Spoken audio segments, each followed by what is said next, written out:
Yo, what is going on everybody? Welcome back to the channel. Look, I'm recording this right now with a racing heartbeat and zero energy left in my body because Argentina almost broke the internet and my sanity last night. If you skip this match thinking, oh, it's just Cape Verde, the world champions are gonna stroll through a casual 3-0 win, you missed the most chaotic, heart-stopping football drama of the entire year. Cape Verde did not come to play nice. They came to hunt kings. This was a literal movie from start to finish. Before we break down how one 39-year-old man single-handedly saved an entire nation from absolute humiliation, do me a massive favor. Hit that subscribe button and smash the like button right now. Let's get into it. Let's keep it a buck. Argentina got completely blindsided. Even Messi admitted in the post-match interview that they knew it was going to be a dogfight, but nobody expected this level of pressure. Scaloni's tactical blueprint was clear. Get an early goal, kill the clock, slow down the tempo, and coast to victory. But Cape Verde's manager, Bubista, man, give that man a raise. He drew up a hyper-disciplined, narrow 4-5-1 formation that completely suffocated Argentina's engine room. There was zero breathing room. Every single time Alexis McAllister or Thiago Almada tried to turn or progress the ball centrally, 3 blue jerseys instantly clamped them. It was a masterclass in defensive coordination, and it threw Argentina into an absolute panic. And then, the unthinkable happened. Cape Verde scored a second goal that was so insanely clean, I literally jumped off my couch. This wasn't a lucky mistake or an EMI Martinez blunder. Their winger picked up the ball on the flank, stared down Nahuel Molina, hit a filthy double step over, cut inside, and launched an absolute cruise missile straight into the top right corner. Bro, you could have put 2 goalkeepers in that net and neither of them touches that ball. It was pure magic. 2-2. Suddenly, the world champions looked completely rapid. Passes were going straight out of bounds. The body language was defensive and absolute panic set in. When you looked at the pitch, you could see the fade, except on one face. Enter Lionel Andres Messi, 39 years old. Let that sink in for a second. In American sports, we go crazy when LeBron James drops crazy stats in year 21. But what Messi did last night was a football equivalent of dropping a 50-point triple-double in Game 7 of the NBA Finals. It was an iconic, unadulterated carry jump. The man was dropping back into his own box to defend, spraying 50-yard cross-field dimes, weaving through 3 defenders at a time, and creating every single half-chance Argentina had. But as a fan, this is terrifying. Why are we still running the Messi Save Us play in 2026? Where is the rest of the front line? Julian Alvarez, bro, I know the club transfer rules are stressful, but you are leading the line in a World Cup knockout stage. We need you to lock in right now. Let's talk real tactics because Scaloni got completely found out in this match.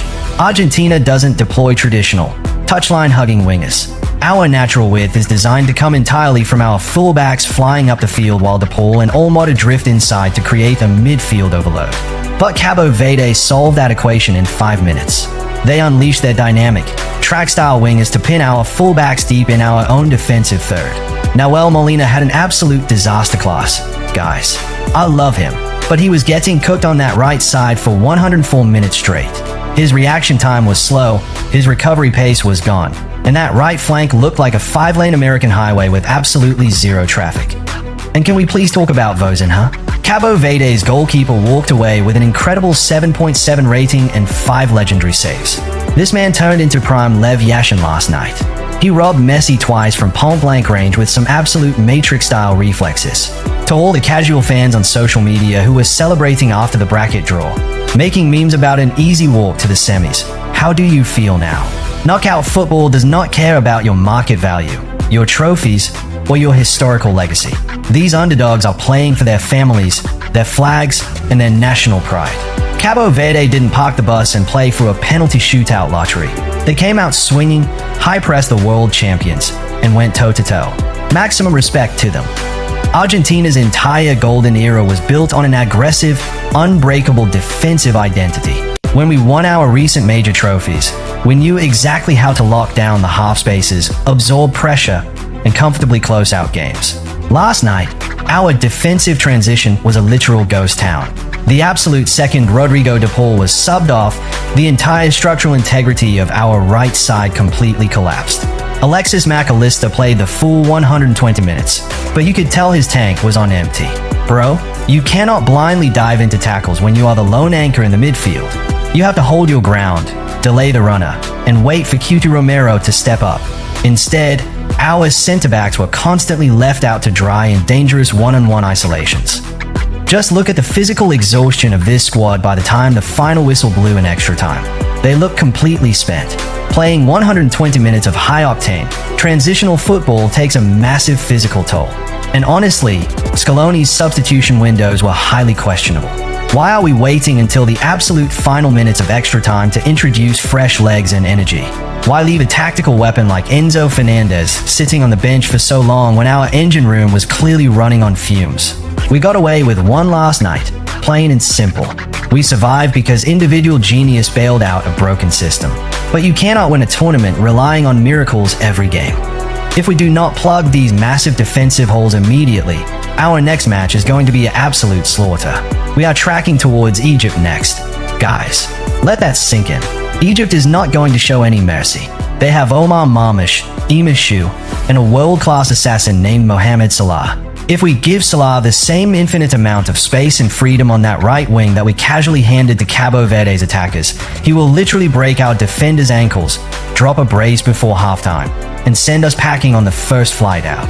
Scaloni has to make some heavy tactical adjustments. Gonzalo Montiel needs to start at right back next game. Period. We need defensive discipline, we need stability, and we need our front line to start converting so Messi doesn't have to play 3 positions at once. I'm not going to lie to you guys. When it looked like we were actually on the verge of losing in extra time, my stomach completely dropped. The terrifying realization that this could have been Lionel Messi's final international match hit me like a ton of bricks. We are witnessing the twilight of the greatest to ever do it. But the rest of this squad needs to start pulling their weight. Messi has already dragged us this far with 7 goals in the tournament, and we cannot keep burning his fuel tank like this. What do you guys think? Was this Scaloni's worst tactical match? Should Molina be benched for the rest of the knockout stages?